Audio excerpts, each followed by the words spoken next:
So don't do this at home. Now we'll have high voltage as what the hell? Did I short something? Okay, retry. So don't do this at home. Now as soon as I turn on this, what the f? What is this? Ow! One of these days.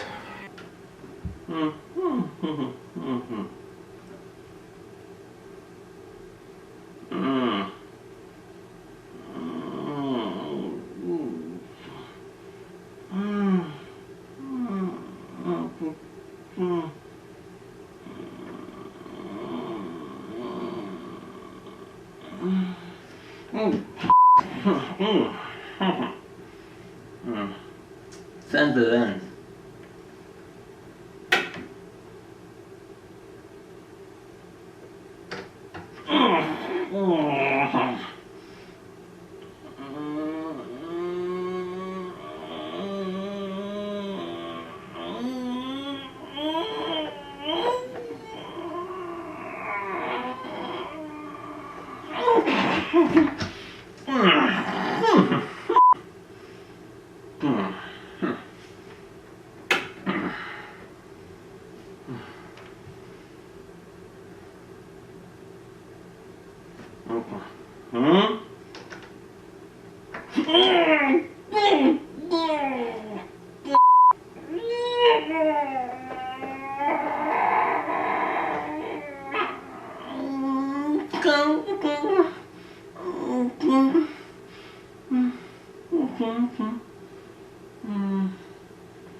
And here's my handicraft.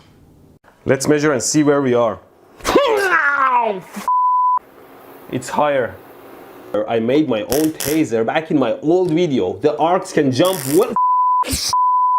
You don't bring your finger close to a stun gun when it's running.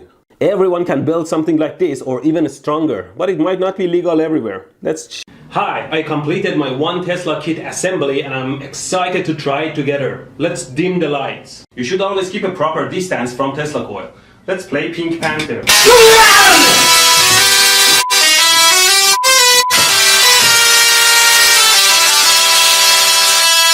Might actually follow the standards. So if she was in fact electrocuted, then why? Oh, maybe she dropped the wall adapter in the water, completely submerged it, and then plugged it in. Ow! So I guess this is pretty dead. See, soapy water is much more conductive than regular water. It shorts everything together, and with everything soaked, it just takes the electricity straight from the contacts to your fingers. And with you standing in the top, close to the earth, it runs through your body to earth and can shock you.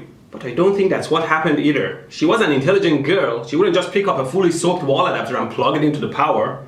Might be something else. Okay. Slippery. I could take it off. Ow! On this circuit, that's responsible for the timing. And you can see a tiny negative sign beside it. That means that that side needs to be connected to ground or negative box.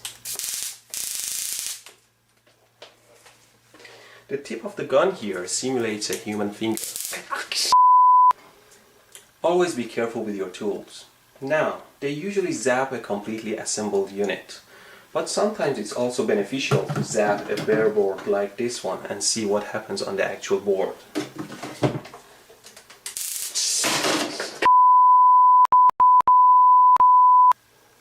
Never hold the board you're zapping with your hand because the ESD will jump to your body through the board.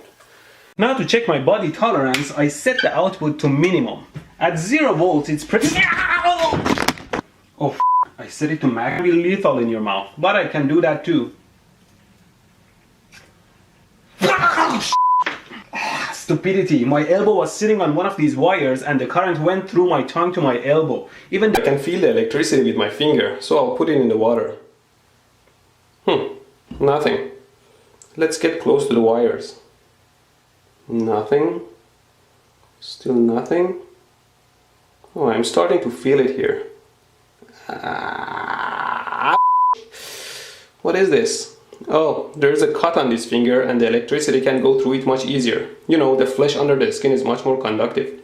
I have a solution that will make you work out for dear life. It's called workout or die. It's a simple device. It's a belt that you tie around your belly with a tiny device that senses your motion. As long as you move, you're okay. But if you stop for any reason, it'll zap you like a mother. You will move no matter what, or else you will feel the pain.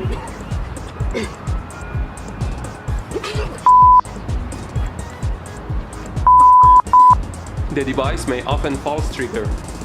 The belt is very hard to open. It's made of very durable material resistant to sharp objects and it cannot be cut.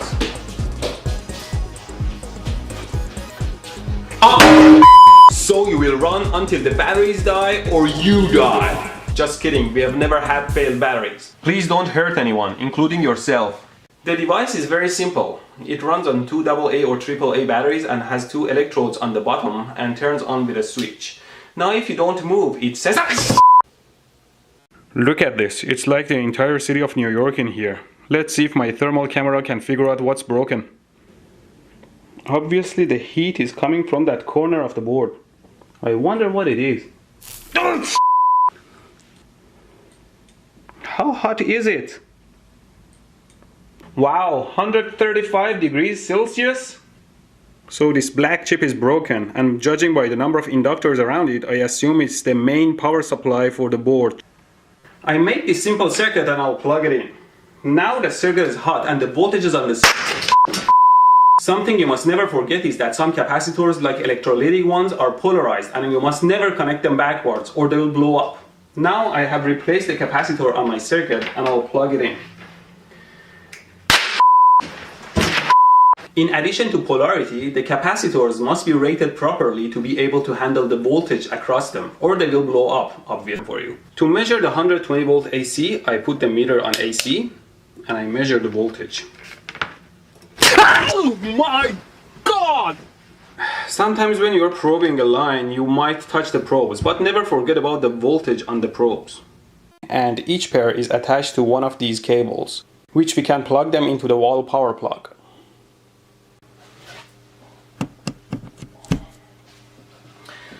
Please join me for the first time to hear how it sounds. And 1, 2, 3, 4.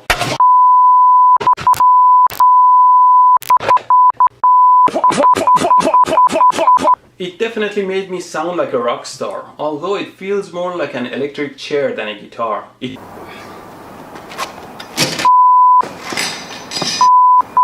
I've opened the camera, but the first thing to remember is that there are a lot of bits and pieces and small and large screws that go in the camera. So always remember what goes where and store them nicely to avoid losing them. Now let's take a look at the camera here.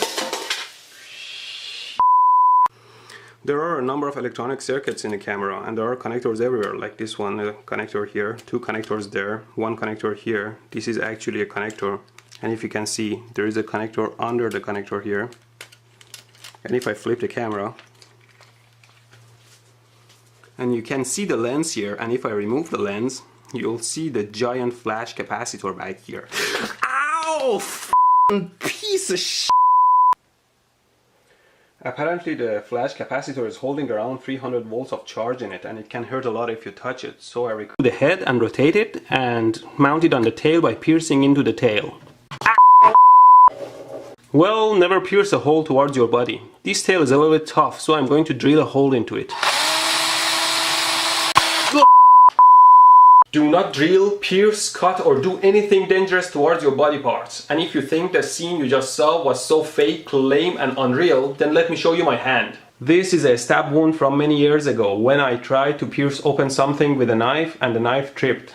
And this volts. So for example, if I connect my 12 volt supply here to the primary and charge it and then disconnect it, the voltage of the primary should jump up, creating a huge voltage on the secondary here that should create a spark. Let's try it out. There is nothing. Is there actually a voltage? Well, my theory was right. Obviously there is high voltage on the secondary, but the problem is that that high voltage pulse period is so short it can't create an arc. But there's source. Let's try it out.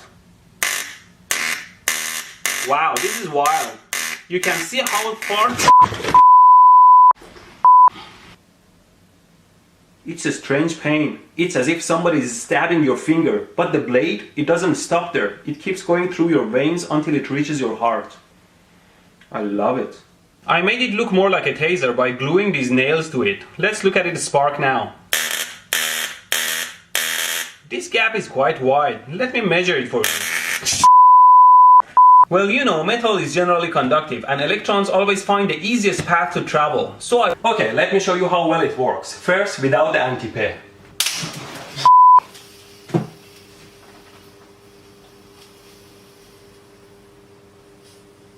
Some under. If I can just pass these cables under the table here.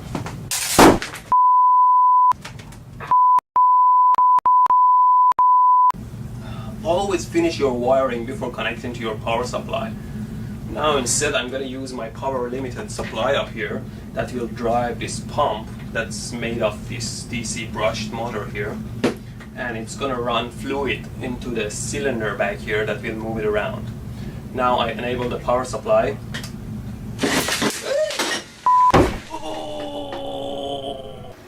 Always double check your connections. Using the knife is dangerous and will not work. I've seen some women back in Iran that burn their arm hair off on a stove, and I'm gonna try that. I have my lighter fuel here and my fire extinguisher in case anything goes wrong. Just put a dab of this on my mustache and I'm ready to go.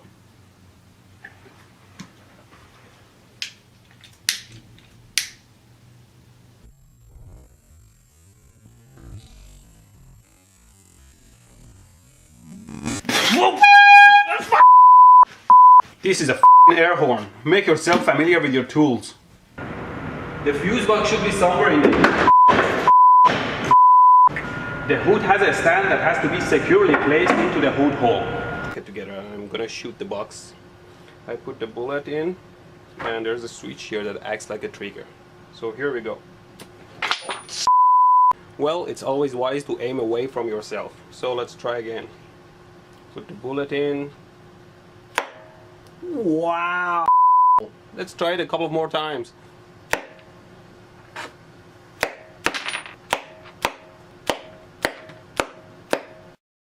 100 ohm resistor and connect it to the output to see how the waveform changes.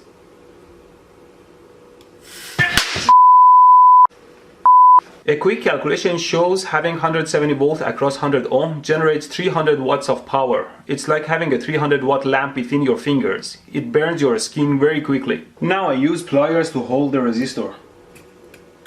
See, the output voltage drops, but with very small ripples because there is a lot of filtering.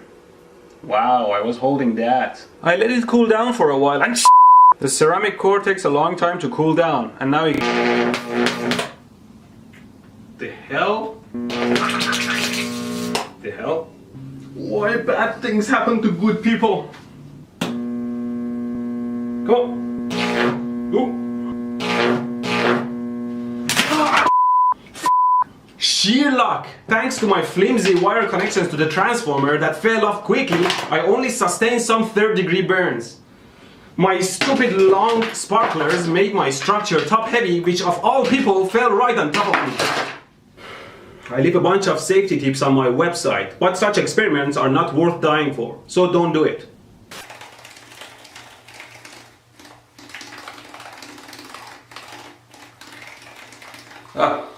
Kind of works. It's a little bit weak though. Nothing that a strong drill battery can take care of. This baby is 12 volts compared to the two AA's that are 3 volts total. It's gonna give it the oomph that it needs. Okay, let's power it up.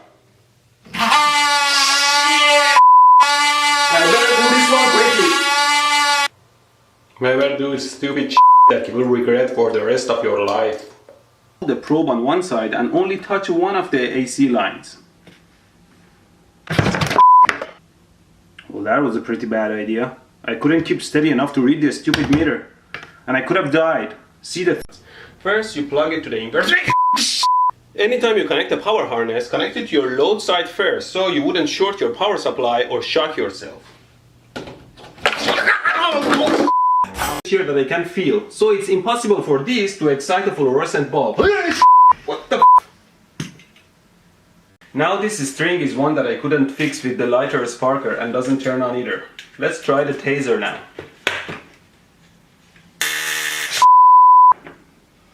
You should know better not to get too close to high voltage. Now, you heard me. Ow! Use the voltage a little bit. Okay, let's do 100 volt. Ready? Should be less painful.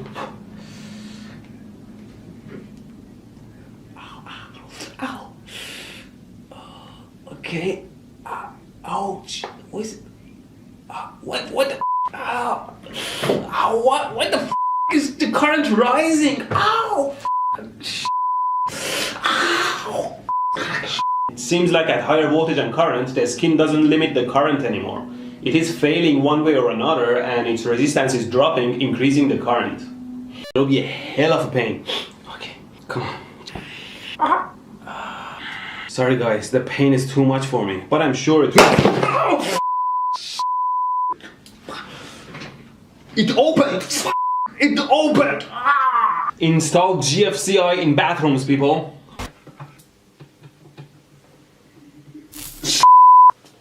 Oh my god. Okay, finally, let's power it up.